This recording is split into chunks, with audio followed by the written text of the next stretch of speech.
Do you have जी any sir. problems in the chapter number 1 that we did previously? Sir जो भी है बस उसको रिवाइज करता जा रहा हूँ, नोट्स लिखता भी जा रहा हूँ और उसको पढ़ता भी जा रहा हूँ, तो काफ़ी हद तक क्लियर हो गया सर। गुड है, ठीक है। नो नीड फॉर बुक, आप बस ये वाले नोट्स पक्के पक्के कर लो ना। तो जी सर। बेस्ट सीन है। तो what do you think are we going to study in chapter 2?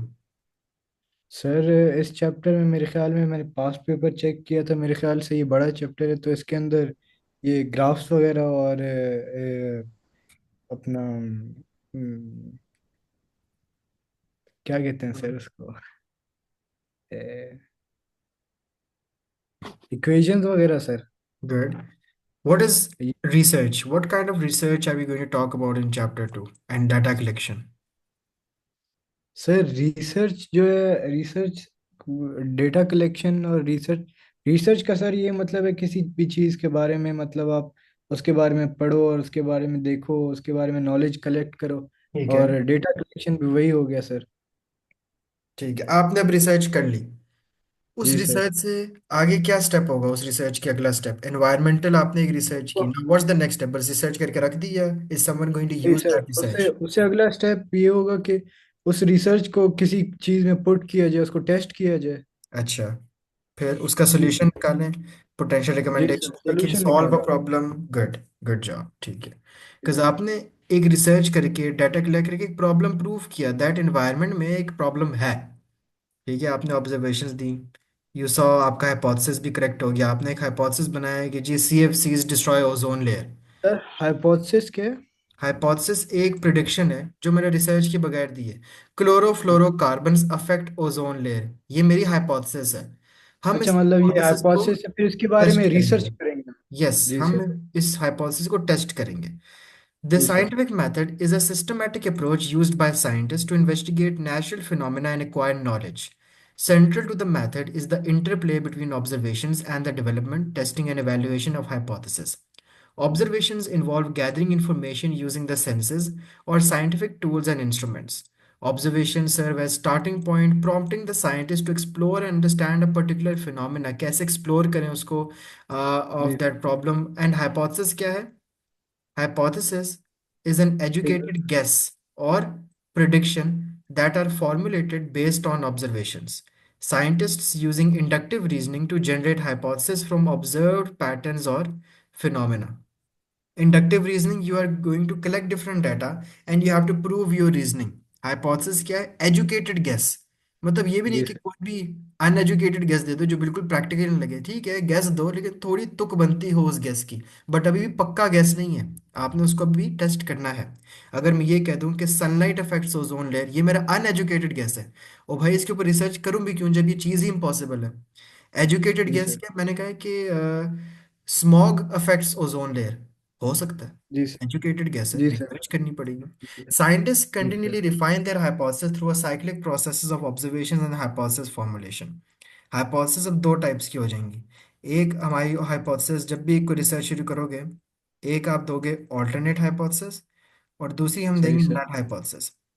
Alternate अच्छा। हाइपोथेसिस और नल हाइपोथेसिस क्या होगी? मैं कहता हूँ स्मॉग अफेक्ट्स ओजोन लेयर, इसको मैं और स्मॉग, ऑल्टरनेट ऑल्टरनेट हाइपोथेसिस क्या होगी?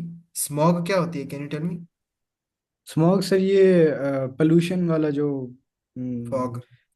फॉग होता है, फॉग होता है लेकिन पोल्यूशन वाला होता है। गुड, स्मोक प्लस फॉग को हम कहते हैं स्मॉग। ठीक है। स्मॉग जी। तो मेरी ऑल्टरनेट हाइपोथेसिस क्या है? Smog has a significant effect on the ozone layer. और नल जी सर। हाइपोथेसिस क्या है? Smog has no significant effect on the ozone layer. अब इनमें से कोई अच्छा। एक ही एक्सेप्ट होगी और दूसरी रिजेक्ट होगी आफ्टर माई जी रिसर्च इज कंप्लीटेड। अगर कोई जी इफेक्ट ना हुआ तो मैं नल को एक्सेप्ट करूंगा। नल क्या थी? सही। There is no significant effect. हाँ, ठीक कह रहा था नल वाला, ठीक। मतलब कि आई अच्छा ये रिजेक्ट द ऑल्टरनेट। हाइपोथेसिस हमें मतलब एक हाइपोथेसिस होगी और फिर उसका एक अल्टरनेटिव होगा, मतलब कि हाँ ये चीज़ अफेक्ट करती है, उसको हाँ, अल्टरनेट कहेंगे अगर रिसर्च में वो दिखता है। और अगर नहीं दिखता तो वो नल है, मतलब ये नहीं कर रहा कुछ भी। यस। मतलब अगर वो चीज हाइपोथेसिस दिख गई, गलत है। हाँ अगर वो जी सर। हाइपोथेसिस दिख गई, अगर आपको शो हो गया तो आप कहोगे I accept the alternate hypothesis, I reject जी द सर। Null hypothesis. और अगर वो चीज नहीं ठीक हो दिखी, गया। आपकी हाइपोथेसिस नहीं हुई सक्सेसफुल, आप बोलोगे I accept the null one, I reject the alternate one. Clear? ठीक हो गया सर, समझ गया मैं। क्योंकि अल्टरनेट कहता है कि सिग्निफिकेंट इफेक्ट है, नल कहता है इफेक्ट नहीं है। नहीं है। तो पहले ऑब्जर्वेशन करोगे, आपको एक चीज नजर आई, ठीक है। क्वेश्चन ठीक उठाओगे, है। हाइपोथेसिस जनरेट करेंगे, प्रोडिक्शन दी एक, ठीक है, ये going to then carry out an experiment, data जी सर। एनालिसिस होगा, और फिर you are going to come to a conclusion. Either you have to accept the hypothesis और you have to reject the reject. Hypothesis. अगर आपकी accept hypothesis करने के reject हो लिए गई है, तो नल कर देंगे, हम्म, और फिर और अगर एक्सेप्ट हो गई तो I accept the alternate. Alternate hypothesis, ठीक है। ठीक अभी है। ऑल्टरनेट नल वाला टर्म यूज नहीं करेंगे, मैं सिलेबस में देखूंगा, मेरा नहीं ख्याल वो वाली टर्म्स एग्जैक्ट है। अभी कंक्लूजन जब आपका निकल आएगा रिसर्च का, आप या ठीक। एक्सेप्ट करोगे या रिजेक्ट करोगे, सिंपल टर्म्स। रिजेक्ट अगर कर ठीक। दी तो ट्राई अगेन, जी सर। बाकी साइंटिस्ट ट्राई अगेन कर सकते हैं। एक्सेप्ट हो गए तो रिजल्ट्स को रिपोर्ट करवाते हैं, पब्लिश करवाते हैं। The ठीक है scientific sir. method follows a standardized process as shown by this flow chart. In summary, the main steps of the scientific method are: make an observation, note a phenomena in a natural world that poses a problem or a question, develop a testable hypothesis based on the observable patterns, design an सही। experiment that allows for controlled variables and quantitative data collection, then conduct the experiment and gather quantitative data to objectively measure the outcomes. Then use statistical methods to analyze the collected data and then make a conclusion by evaluating whether the results support or do not support the hypothesis, leading to a clearer understanding of the particular phenomena.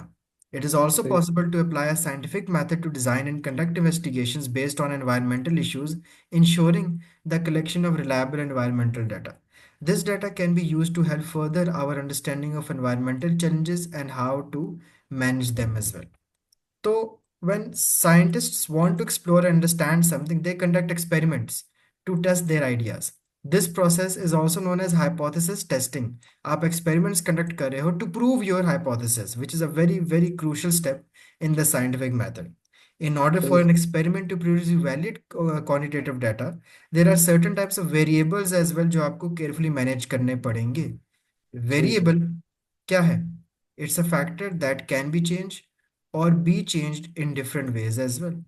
दो जी types sir. Of variables होते हैं, independent और dependent. तो मैं कहूँ कि light affects the rate of photosynthesis, ठीक है ठीक है, सर।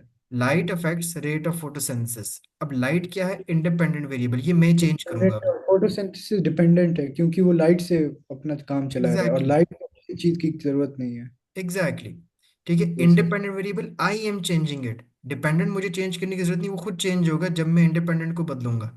तो जी ये तो सर। आपको ऑलरेडी पता है। Independent variable is the only variable that should be changed, dependent is the one that you have to measure. अब चेंज तो आपने लाइट कर दी, मेजर अब आप क्या करोगे?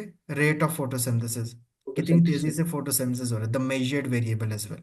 कंट्रोल्ड सही। वेरिएबल्स जैसे कि टेम्परेचर, विंड, टेम्परेचर हो गया, पानी कार्बन हो गया। डाइऑक्साइड, पानी, जी सर। ठीक है, वो आप कंट्रोल करोगे। इट इज जी essential sir. That any variable that may affect the outcome of an experiment is controlled in order for the results to be valid and for the experiment to be considered a fair test.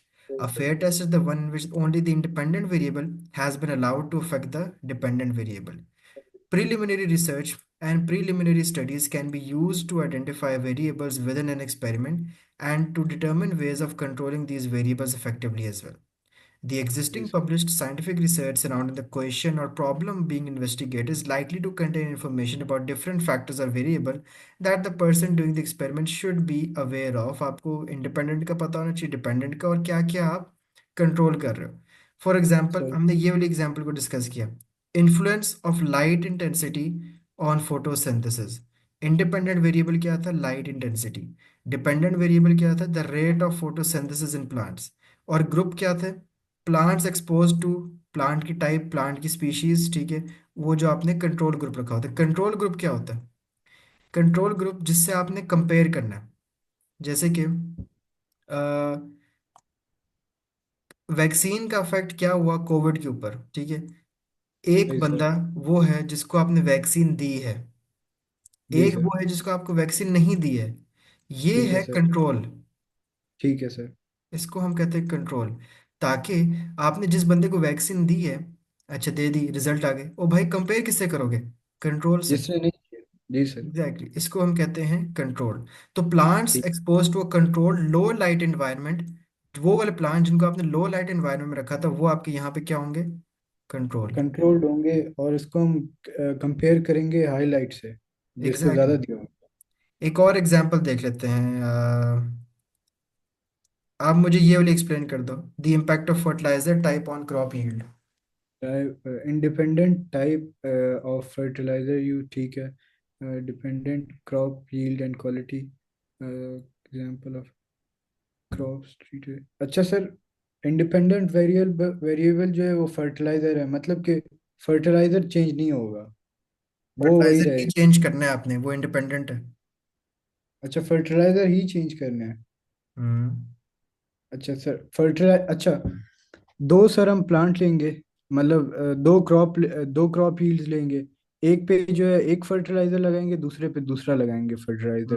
हम्म। और उसको check करने के लिए जो है हम उसमें जो है क्रॉप स्टैंडर्ड। तो मेजर क्या करोगे? आपने दो दो फील्ड्स ले ली, एक फील्ड ए हो गया और एक फील्ड बी हो गया। ठीक है, आपने कहा एक ए वाले में एक टाइप ऑफ फर्टिलाइजर, बी में एक और टाइप का फर्टिलाइजर। मेजर क्या जी सर। करना है? डाल दिया नहीं, फर्टिलाइजर। नहीं सर, एक में फर्टिलाइजर डालना है और एक में जो है नहीं डालना गुड फर्टिलाइजर। जॉब। ठीक है। एक में फर्टिलाइजर डाल दिया, एक में नहीं डाला। Hmm. Crop yield and quality. अच्छा, क्वालिटी और जो क्रॉप यील्ड है वो डिपेंडेंट है, गुड मतलब जॉब। कि हम्म। इसके इसके अंदर जो है, जो पानी होगा, और या मतलब उसका जो सारा ख्याल रखना वगैरह होगा, वो सारा सर डिपेंडेंट होगा। और इसमें हम डिफरेंस सर करेंगे या नहीं करेंगे? इंडिपेंडेंट आपका क्या हो गया? फर्टिलाइजर फर्टिलाइजर हो गया, जो भी है। एक में हमने डिपेंडेंट। फर्टिलाइजर डाल दिया, एक में नहीं डाला। Exactly. Crop yield is the measured one, dependent, कि कितनी ठीक है। क्रॉप्स बनेंगी। जिधर ज़्यादा ठीक। बनेंगी मतलब कि अफेक्ट हुआ है फर्टिलाइजर का। एक और एग्जांपल बताएं। एक ये वाली डिस्कस करते हैं। Study on air pollution impact on respiratory health. आपने कहा है कि एयर पोल्यूशन अफेक्ट करती है रेस्पिरेटरी हेल्थ को। ठीक है सर। इंडिपेंडेंट वेरिएबल क्या है? एयर पोल्यूशन एयर है। पोल्यूशन। कुछ लोगों को ठीक। ऐसे एरिया में ले जाओ जहाँ पे ज़्यादा एयर पोल्यूशन है, कुछ को ले जाओ ठीक। जहाँ पे मिनिमल एयर पोल्यूशन है। मिनिमल एयर तो पोल्यूशन वाले कौन से हैं? कंट्रोल। कंट्रोल है। अब एक इंसान को हम कुछ दिन के लिए सही पोल्यूशन, मतलब कि अच्छे क्वालिटी में रखेंगे, और एक को एयर पोल्यूशन लेवल जिसका ज़्यादा होगा उधर रखेंगे। और फिर इन दोनों के जो डिपेंडेंट वेरिएबल है वो जो होगा, उसका रिजल्ट होगा, हम जो है क्या है चेक डिपेंडेंट करेंगे। Variable? Dependent variable sir health. Health होगा सर, हेल्थ होगा इसके, रेस्पिरेटरी लंग्स हेल्थ। का। जी सर, लंग्स का हेल्थ होगा इसका। यस। तो गुड जॉब। इसमें हम फिर चेक करेंगे कि इसमें इसको अफेक्ट किया है कि नहीं किया, फिर उसी बेसिस पे हम अपना एक्सपेरिमेंट का जवाब देंगे। यस। जी सर। एक example, the effect of temperature on photosynthesis can be measured as shown in the diagram below. Plants usually use जो हम करेंगे वो कैम्बोबा होंगे। फोटोसिंथेसिस अकर होगा तो कैसे चेक होगा? ऑक्सीजन गैस मेजर कर दो, क्योंकि रेट ऑफ फोटोसिंथेसिस आपने बता तो दिया कि मेजरेबल। रेट ऑफ फोटोसिंथेसिस जो है वो डिपेंडेंट वेरिएबल है। ये तो बताओ कि जो डिपेंडेंट वेरिएबल है उसको मेजर कैसे करेंगे? फोटोसिंथेसिस में ऑक्सीजन प्रोड्यूस होती है। आप ये बोलो कि मैं ऑक्सीजन प्रोड्यूस्ड मेजर करूंगा। जैसे अभी हमने सही। यहाँ पे एक वेग सी बात की। डिपेंडेंट वेरिएबल रेस्पिरेटरी हेल्थ है। ओ भाई, डिपेंडेंट वेरिएबल को मेजर कैसे करना है? खांसी है, जुकाम है, लंग कैंसर है, लंग डिजीज है, एस्थमा है, क्या मेजर कर रहे हो? मेजरमेंट भी सही। बतानी है। आप इम्पैक्ट सही। ऑफ फर्टिलाइजर बता रहे हो कि डिपेंडेंट वेरिएबल क्रॉप यील्ड है या क्वालिटी है। आप ये बताओ कि किस बेसिस पे क्या मेजर कर रहे हो। आप बोलो एवरी स्क्वायर मीटर पे नंबर ऑफ क्रॉप्स में काउंट करूंगा। ठीक है, कुछ अच्छा सर। बताओ, कुछ मेजरेबल बताना होता है ऐसे करके। फिर सही। एक और एग्जांपल जैसे कि हाइट हो गया है। ठीक है, तो every for every dependent variable you should have a measurement as well, कि उस डिपेंडेंट वेरिएबल को मेजर कैसे करना है ये भी बताना है। रेट ऑफ फोटोसिंथेसिस पता है डिपेंड कर रहा है लाइट पे। मेजर कैसे करना है rate of photosynthesis? Rate of photosynthesis कोई चीज़ है? नहीं, नहीं। रेट ऑफ फोटोसिंथेसिस कोई चीज़ नहीं है। उसको आप मेजर कैसे करोगे? ऑक्सीजन कितनी जल्दी बन रही है, कितनी बन रही है, वॉल्यूम कितना बन रहा है, एज वेल। सही। अब ये एक सही। एग्जांपल देखें, हमने इस प्लांट को जो वाटर में पड़ा हुआ है इसका रेट ऑफ फोटोसिंथेसिस मेजर करना है। ये लैंप है ठीक है। जिसका आप डिस्टेंस वेरी करते जाओगे, जितना दूर ले जाओगे आप लाइट इंटेंसिटी को कंट्रोल कर सकते हो, उतनी कम होती जाएगी जैसे सही जैसे है। इसको आप दूर ले जाओगे। ये इंडिपेंडेंट है सर। इंडिपेंडेंट है आपके पास, आप ठीक चेंज हो कर गया। रहे हो लैंप का ठीक डिस्टेंस। हो ठीक है। ठीक हो गया। Thermometer is there to ensure that the temperature remains constant. ठीक है। इन्वर्टेड बॉइलिंग ट्यूब है। ऑक्सीजन बबल्स जो प्रोड्यूस हो रहे हैं, ये देखो यहाँ लिखा हुआ है डीवी, जी oxygen sir, bubbles dependent produced variable. Is the ये डिपेंडेंट देखा। वेरिएबल। रेट सही ऑफ है सर। फोटोसिंथेसिस तो समझ आया डिपेंडेंट है, लेकिन उसमें मेजर क्या हो रहा है, ऑक्सीजन के बबल्स। दिस इज द सही है sir. Water with sodium hydrogen carbonate, ये कंट्रोल वेरिएबल है। सोडियम ठीक हाइड्रोजन है। कार्बोनेट आपको कार्बन डाइऑक्साइड प्रोवाइड करता है फोटोसिंथेसिस के लिए। पानी तो मिल ही रहा है ऑब्वियसली। कार्बन जी सर। डाइऑक्साइड प्रोवाइड कौन कर रहा है, हाइड्रोजन कार्बोनेट, ये भी कंट्रोल वेरिएबल है, सीवी। ठीक है क्योंकि सर। हम तो लाइट इंटेंसिटी का फर्क मेजर कर रहे हैं, आप कार्बन जी। डाइऑक्साइड नहीं चेंज कर सकते। एंड दिस इज द जी। एक्वाटिक प्लांट ओवर है। फैक्टर्स टू बी इन्वेस्टिगेटेड, यहाँ पे आपने कंट्रोल बात रखा हुआ है, आपने control 25 degree Celsius room temperature के ऊपर आपने रखा हुआ है, ठीक है। अच्छा सर। ये हो गया। Understanding and interpreting the data is crucial for a successful experiment. It helps confirms if your findings agree or disagree with your initial hypothesis.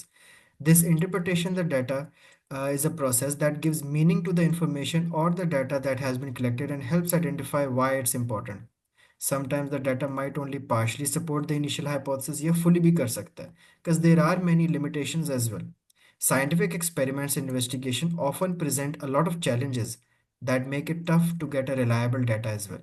These challenges can come from things like, for example, how the research is set up, materials कौन से use किए हैं, method क्या follow किए हैं, time limit तो नहीं था कोई, मनी का प्रॉब्लम तो नहीं था, रिसोर्सेज थे आपके पास क्या एक्सपेरिमेंट कंडक्ट करने के लिए, जी। उसका जी साइज़ क्या सर। था, क्या सैम्पल साइज़ बहुत बड़ा तो नहीं ले लिया था, अपने घर के लॉन वाले प्लांट्स ले रहे थे या वो बड़ा सा एक खेत ले लिया था, सैम्पल साइज़ जी। बड़ा था क्या, जगह दूर थी घर से, इंस्ट्रूमेंट्स नहीं थे, लोग नहीं थे, इंफॉर्मेशन सही कलेक्ट नहीं हुई।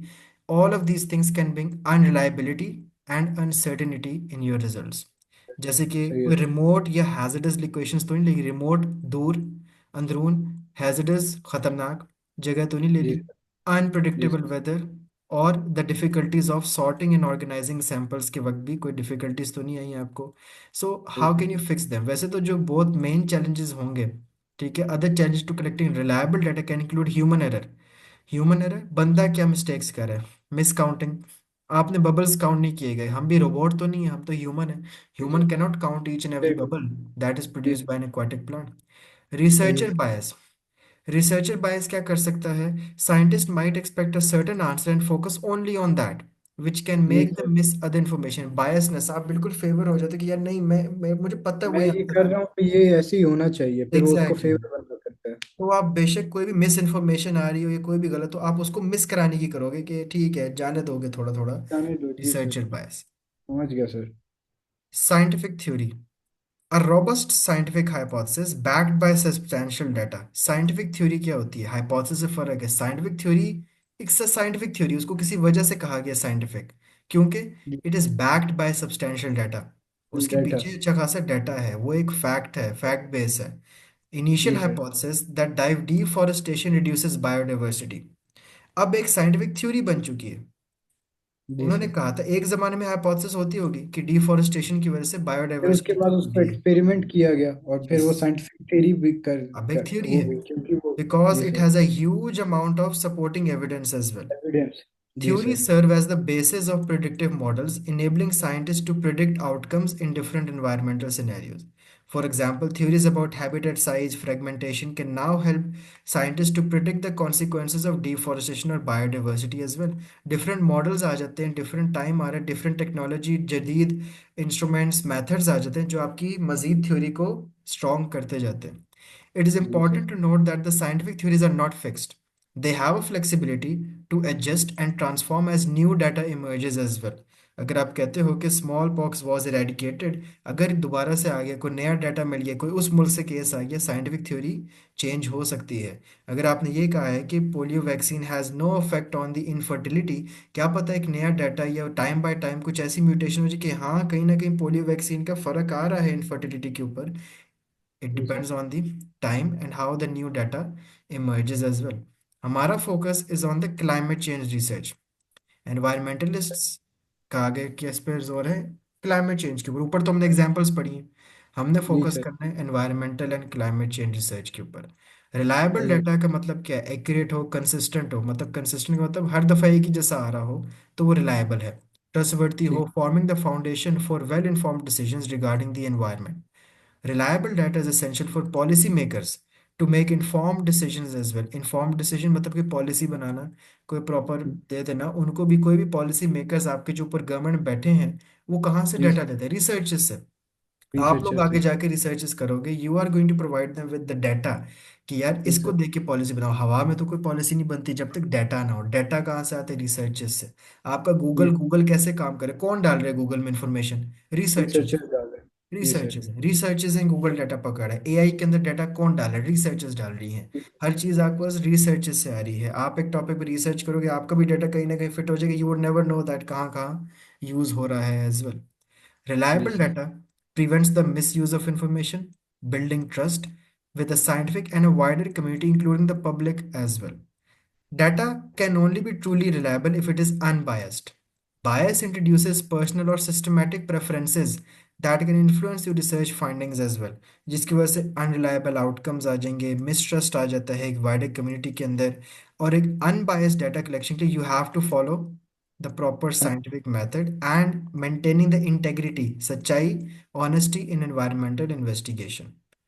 सही Early sir. climate change research faced challenges due to scarcity of long-term environmental data. Global climate data अब अगर आप बात करिए तो बहुत हिस्टोरिकल है, 1880 से रिकॉर्ड होना शुरू हो गया है। सही and sir. Accuracy of data collected before this period, हमें पता होगा अब इससे पीछे अगर कोई डाटा कलेक्ट हुआ है, दैट वुड जी बी सर। वेरी लिमिटेड, या शायद इनएक्यूरेट हो, because we don't know what type of equipment was used at that time, whether it was accurate और इट वाजंट एक्यूरेट। फिर जी sir. Early 19th century observations में greenhouse gases आई। They contributed to development of scientific theories around climate change as well. आपके पास polar ice sheets जब melt होना शुरू हुई, उन्होंने क्लाइमेट थ्योरीज को सपोर्ट किया। आपके पास जब कार्बन डाइऑक्साइड लेवल्स बढ़ने लगे, उन्होंने बढ़ने साइंटिफिक लगे। थ्योरी को सपोर्ट करना शुरू किया। अब जी आपके सर। पास आज तक अगर ओजोन लेयर स्मॉग आनी शुरू होगी, अब वो आपके साइंटिफिक थ्योरी को आजकल के ज़माने में और स्ट्रॉन्ग कर देंगे। तो over time accumulation of data has allowed scientists to develop theories like connection between carbon emissions and global warming. पहले लोग कार्बन emissions और ग्लोबल वार्मिंग को कम रिलेट करते होंगे, अब डाटा और आगे ज़्यादा रिलेट हो रहा है, डिपेंडिंग सही on sir. advances in technology as well. They have also helped infrared radiation absorption। आप कैसे मेजर कर रहे हो? वैल्यू कहाँ से निकल आती है? टेक्नोलॉजी है। पहले पता था जी सर। इंफ्रारेड रेज आ रही हैं, अब आप ये भी बता सकते हो कितनी आ रही हैं। कुछ मेथड जी सर। होंगे। गैसेस टेस्ट हो रही हैं। Advances in technology transport has equipment also sir बदलता कंट्रीब्यूटेड एज जाता है ना, वेल। मॉडर्न जितना चीजें होती जाती हैं उतना एक्यूरेट होता जाता है, उतना उनको इम्प्रूव किया जाता है। Exactly, you are supporting your scientific theory better over time. आपकी जी सर। ट्रांसपोर्ट सिस्टम इंप्रूव हुए तो आप उन आर्कटिक एरियाज में जा भी सके हो, उन पोलर रीजन में आप जा भी सके हो, वहाँ पे मेजरमेंट्स भी कर दी, वहाँ पे आपने अपनी पूरी पूरी वो ऑफिसेज बना दिए हैं एज वेल। जी मॉडर्न टेक्नोलॉजी में सैटेलाइट मॉनिटरिंग जो आपको प्रिसाइज वेदर इक्विपमेंट दे रहे हैं, enhancing your data reliability, supporting your climate change theory. Climate change तो एक थ्योरी है। क्लाइमेट चेंज सिंपल अल्फाज में क्या है? अ चेंज जी in sir. Climate over time. बस जी क्लाइमेट सर। चेंज तो नाम में समझ आ रहे हैं, क्लाइमेट चेंज हो रहा है, थ्योरी है ना। कैसे चेंज हो रहा है, कितना चेंज हो रहा है, कब चेंज हो रहा है, किन वजहों से चेंज हो रहा है, वो सपोर्टिंग डाटा होगा that you get over time. जी access sir. To recent ice records reinforces ice records जैसी चीज आने लग गई है, एटमॉस्फेरिक डाटा है। So all of this give your evidences for climate change. Climate change ये एक बहुत लॉन्ग, ठीक है, scientist have long hypothesized that climate change in the form of global warming is currently taking place, ठीक है। Human सही है। activities that increase the concentration of greenhouse gases in the atmosphere are responsible for climate change। कैसे पता है? Records of atmospheric carbon dioxide levels, global temperatures, ठीक है, sampling of pollen grains preserved इन पीट ओवर टाइम। सही sir. Dendrochronology is like कितने आपके पास plants में चेंजेस आ चुके हैं, सही sir. Changes in you can say their activities, their photosynthesis, the amount of CO2 being produced, उसको जी कहते हैं। Sir. No need to, quality वगैरह सब कुछ समझ गया मैं सर। हाँ, no need to go in the depths of dendrochronology. फिर ठीक है sir. Atmospheric carbon dioxide have fluctuated throughout earth history, जैसे कि वॉल्केनिक इरप्शंस की वजह से, या जी सर। डिफरेंट गैस कॉम्पोजिशन में चेंज आता रहा है। फिर आपने आइस रिकॉर्ड्स लेना शुरू किए हैं, कभी फ्रीज हो रहा है, डीपर इनटू द आइस, कितनी पुरानी आइस है, कितनी ओल्ड आइस है, उस आइस की सही सर। एज मालूम करना, that has also been one of the technological developments as well. Since the सही sir. Industrial Revolution, atmospheric carbon dioxide levels have risen to highest in Earth's history. Prior to सही sir. Industrial Revolution, highest atmospheric carbon dioxide was only 300 ppm, और अब सही currently sir. 400 ppm over है, one. but due to Industrial Revolution. This is सही what sir. the data looked thousands of years ago and how it has been evolving. अगर आप सिर्फ पिछले साल का डाटा देख लें, it has rised up to around 410 ppm तक भी. Graphical जी data sir. is representing you as well. This shows you जी the sir. average global atmospheric carbon dioxide concentration over the 400,000 last years. सही Correlation sir. पता लग रही है. Correlation मतलब relationship between changing atmospheric carbon dioxide levels and the temperature over thousands of temperature. years as well. जी sir. मतलब Carbon वो sense dioxide बना रहे हैं, एक एक दूसरे को ये चीजें सपोर्ट कर रही हैं। सपोर्ट कर रही है, कोरिलेशन होती है. कोरिलेशन दो सही टाइप्स की होंगी. पॉजिटिव कोरिलेशन जब दोनों इंक्रीज कर रहे हैं. नेगेटिव सही है। कोरिलेशन एक इंक्रीज करे दूसरा एक इंक्रीज करे डिक्रीज करे. डिक्रीज करे दूसरा, सही है सर। जीरो कोरिलेशन एक इंक्रीज करे दूसरा कुछ नहीं हो रहा, कांस्टेंट है. सही है सर। ठीक है carbon sir. Dioxide in the atmosphere is not thought to be only factor affecting climate. फिर पता लगा solar winds, sun spots, holes in ozone layer, वो सब कुछ आपका अफेक्ट कर रहे हैं as well the climate change. सही कॉरिलेशन है। Does not equal causation. क्या मतलब है इसका? Correlation does not equal causation, मतलब सर के अगर जो है कॉलेशन इक्वल मतलब दोनों अगर ऑपोजिट मतलब पॉजिटिव जा रहे हैं, तो उसका ये मतलब नहीं है कि वजह एक ही होगी। Yes, exactly. जी कॉरिलेशन सर। आपने निकाल ली, कॉजेशन जरूरी नहीं वही हो. जी कॉजेशन सर। बाकी भी हो सकती, कलेक्टिव भी हो सकता है. टुगेदर जी with sir. What scientist know about carbon dioxide as a greenhouse gas, that is the strong evidence that carbon dioxide release by human activities since the industrial revolution has begin, वो increasing global temperatures हो रहे हैं. हमें यहाँ से तो एक correlation मिल गई. आप देखो ना, इंक्रीजिंग, ये क्या है? Carbon dioxide levels with temperatures, दोनों की सिमिलर कॉरिलेशन आ रही है. ठीक है, दिस इज अ जी positive sir. Correlation that we can see they are both positive. Dependent on each other. जी sir. Thermometers can now be used to measure air temperature. Records ले सकते हैं from different places around the world for extended periods of time. और mid 1800 से एक overall trend of increasing नजर आ ही रहा है. कुछ short जी time सर। periods बीच में आएंगे जहाँ पे फिर से decline आए, but again overall trend अगर हम देखें upwards होता है. इस चीज को हम क्या कहते हैं? ये होती है fluctuations, up down up सही है down sir. up down. Up down overall fluctuate. increase ही है अगर आप जी। देखोगे. जी फिर सर। आहिस्ता से पता लगा 1800s के burning fossil fuels has one of the another source of releasing carbon dioxide into the atmosphere as well. Now these are सही the है। average global temperature records that show some temperature fluctuations but an overall trend of increase. increasing temperature over increase. time. जी sir. Fluctuation है, ठीक है, यहाँ बढ़ा यहाँ गिरा, कहीं बट ऊपर है ओवरऑल कहीं देख लो. नीचे है, लेकिन जो है ओवरऑल अगर देखा जाए तो वो आहिस्ता आहिस्ता इंक्रीज करता गया है। एग्जैक्टली, अगर हम इसका बेस्ट फिट लाइन बनाएंगे तो वो ये होगा, इंक्रीज जी ही सर आ रही है समझ आपके गया मैं। पास. जी sir. 90% of the global carbon dioxide emissions come from industry and burning fossil fuels. As carbon dioxide, methane, and water vapor are released, they act as greenhouse gases and trap heat within the Earth's atmosphere. Human सही sir. activities are responsible for almost all of the increase in greenhouse gases in the atmosphere over the last 150 years. अब आप देखो, सही sir. Industrial revolution के साथ आप compare कर रहे हो कार्बन डाइऑक्साइड कॉन्सेंट्रेशन को, और साथ ही आपके पास एवरेज ग्लोबल टेम्परेचर्स हैं. ये ठीक है। लेफ्ट वाला Y axis is CO2 levels, right वाला Y axis is global temperatures. Industrial जी सर। रेवोल्यूशन आया है इस पॉइंट पे, मिड 1800s में. उसके बाद ठीक से है, आप और देखो उसके बाद ग्लोबल ही दोनों चीजें टेम्परेचर. ऊपर गई हैं। हाँ, रेड वाली लाइन भी और ब्लू वाली लाइन भी. रेड वाली वो लाइन पे वाली थोड़ा सा एक ड्रॉप आया है बट ओवरऑल डिक्रीज, वो इंक्रीज हुए हैं सॉरी दोनों. डिक्रीज। जी सर। So समझ you गया। can see global concentration of carbon dioxide have risen from 320 to 418. वो जब हम ग्राफ वाले क्वेश्चंस करेंगे और हमें डाटा इंटरप्रेट करना पड़ेगा, हम पास पेपर्स में देखेंगे कि how do we ji sir. Interpret data. उसकी कुछ ट्रिक्स होती है, मैंने पहले भी आप लोगों को बताई थी कि पहली लाइन हमेशा ओवरऑल की लिखते हैं. फिर जी दूसरी सर। लाइन में आप बताते हो हाईएस्ट वाला कौन सा है, लोएस्ट वाला कौन सा है, फिर तीसरी लाइन में अपना आप कंक्लूजन देते हो कि इसकी वजह से ये हो रहा है. सेम जी method sir. Would be used in your A levels to describe graphs as well. ठीक है So, sir. scientific bias and misuse of climate data. Industry funded research, such as the research carried out by large fossil fuel companies, can purposely downplay the impact of जी certain sir, अपने activities फायदे on के लिए जो है humanity. वो उनको जो है फैक्ट्स को अदल बदल कर सकते हैं। एग्जैक्टली, डाउन प्ले जी कर सर। देना. जी आपको सर। दुनिया को पता इम्पैक्ट हो रहा है, ये डाउन प्ले कर देंगे उस बैंक को. ये इंडस्ट्री फंडेड ये रिसर्च इम्पैक्ट नहीं हो होती रहा है, दे ताकि वो आर. उससे जो है हम्म. फायदा उठाते रह सकें। एग्जैक्टली. दिस कैन सही है sir. Skew public perception. Skew का मतलब एकदम से मोड़ देती हैं, रास्ता मोड़ दे. स्क्यू का ये मतलब वो यार। एकदम से टर्न कर देती हैं पब्लिक परसेप्शन. जी सर, जैसे अभी पब्लिक समझ रही होगी कि सिगरेट पीने से जो है लंग्स को अफेक्ट होता है, लेकिन यस. सिगरेट कंपनी बोल देंगी, रिसर्च निकाल के दे देंगी कि जो है कुछ नहीं होता, तो वो कहेंगे ये तो कुछ नहीं होता, करते रहो। एग्जैक्टली, आपका पब्लिक परसेप्शन ही हो गया, which can also influence on a larger scale not just public perception, आपकी environmental policies and actions as well, because most of the policy makers government, अगर आपके पास जी वो सर। कंपनी एक प्राइवेट सेक्टर का हिस्सा है या एक पब्लिक सेक्टर जी गवर्नमेंट सर। का हिस्सा है, तो ऑब्वियसली आपकी पॉलिसी मेकिंग के ऊपर भी हायर लेवल के ऊपर फर्क आएगा, नॉट फर्क जस्ट पड़ेगा, योर जी सर। Public perception. जी examples sir. Of data misuse को देखें, cherry picking data. Cherry picking data होता है कि अपनी मतलब मर्जी फायदे से। की चीज उठा ली और जो है हाँ, नेगेटिव चीज को छोड़ दिया।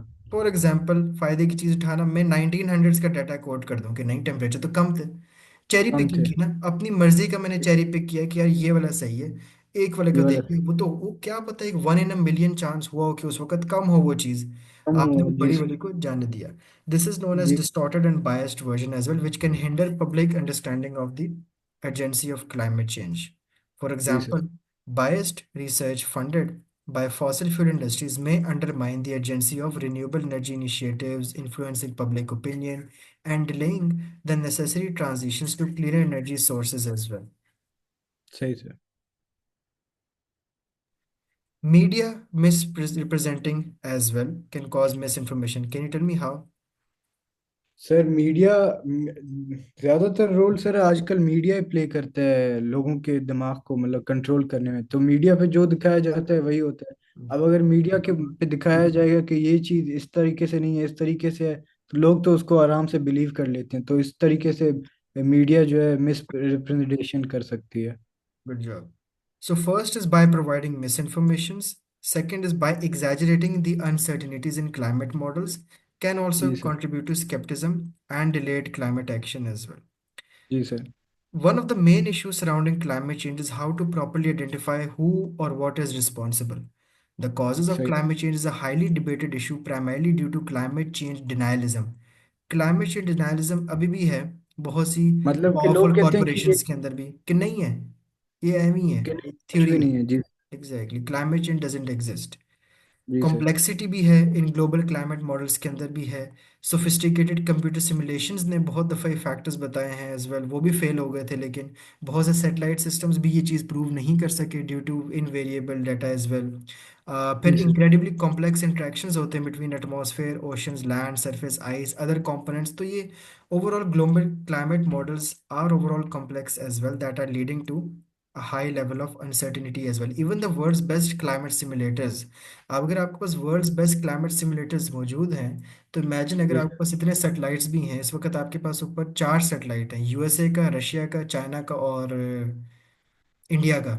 ये 4 अभी सही आपके सर। पास सैटेलाइट्स मौजूद हैं ऊपर स्पेस के अंदर, जी सर। तब भी यूएसए जैसे बड़े मुल्क के अंदर भी साइक्लोन्स आ जाते हैं, बिकॉज जी इट्स सर। ऑल वेरी बिल्कुल। कॉम्प्लेक्स। आपका कॉम्प्लेक्स है ओशंस, जी। बिहेवियर, एटमॉस्फेयर, स्टिल अगर इतनी जदीद टेक्नोलॉजी आ जाए, तो हमें आज पता लग चुका होता है कि पाकिस्तान फ्लड्स कब आने हैं। और इतना अब बड़ा आए। जब एक यूएसए जैसा मुल्क भी फ्लड से सफर करता है, साइक्लोन से सब। सफर कर जाता है, दैट मीन्स जी that sir. This global climate model is quite complex. जी Climate सर। बिल्कुल। models also provide projections rather than precise predictions, as they aim to capture range of potential future climate outcomes as well. जैसे कि मैंने बताया sir. Future में क्या disasters आ सकते हैं एंड वेल, बट यहाँ से भी again uncertainties can arise due to the complexity of the system as well, क्योंकि आपके पास रेंज ऑफ पॉसिबल आउटकम्स आ जाते हैं, प्रिसाइज जी सर। मैग्नीट्यूड्स आ जाते हैं। जैसे प्रिसाइज मैग्नीट्यूड, मैग्नीट्यूड मतलब 6 का अर्थक्वेक है, 7 का अर्थक्वेक, वो तो खैर अर्थक्वेक है, कितनी इंटेंसिटी का साइक्लोन है, कितने दिनों तक आएगा, कितनी देर तक आएगा, कितना मिलीमीटर ऑफ रेन वाटर जमा हो सकता है। जी sir. Communicating and managing this uncertainty is also critical aspect of climate change discussion to inform decision making. Uncertainty तो आ रही हैं, उनको आप कम्युनिकेट कैसे कर रहे हो two departments that can affect your decision making as well. Then this has an impact on public perception as well. Conflicting policy. environmental value systems and certainties, all of them has changed these perceptions as well. Debates may arise from differing interpretations of scientific evidence as well, and the scientific community continues to refine climate models and improve their accuracy. But the inherent complexity of the climate system still makes the predicting specific outcomes very challenging as well. Addressing सही these sir. challenges require interdisciplinary collaborations, transparent communications of uncertainties, and open dialogue among stakeholders as well. Stakeholders मतलब government, public, जी private sector, public sector, army, सब लोग उसके अंदर जी। आ जाते हैं. सही sir. Recognizing the uncertainties associated with the climate change is also important for engaging in constructive discussions. Informed decision making, ऐसे words याद रखने हैं. Informed ठीक है सर। decision making मतलब कि decision making based on evidence evidence. and taking effective climate action. So these points are important for your 4 mark question, that सही how है sir. can you solve these problems. तो ये important question है. अच्छा sir. And that ठीक है is sir. all for today. Got it? ठीक है सर।